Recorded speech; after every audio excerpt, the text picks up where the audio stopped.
Hey everyone, welcome back to our channel. In this video, I'm going to show you on how you can transfer XDC from Uphold to Ledger.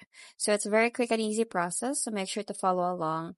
So all you need to do is in the latest version of Ledger Live application on your computer, and you also need to have access to your Uphold account.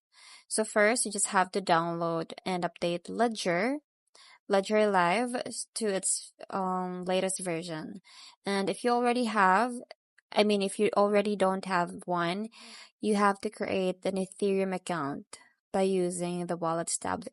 So at the left side of the screen, you need to have a crypto network Ethereum account to receive your XDC from Uphold.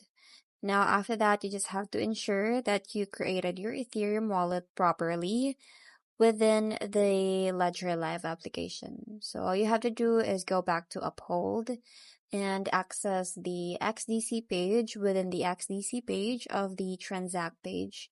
All you have to do is use the Uphold application to make a transaction to your newly created Ethereum crypto network Ledger Live wallet. So when you select wallet details, make sure you select Ethereum as a crypto network for this transfer. And as long as you set up your Ledger Live wallet properly, you will be able to transfer XDC directly from Uphold to your Ledger Live. So that's it. I hope you find this video helpful. Thanks for watching, and I'll see you in my next one. Bye.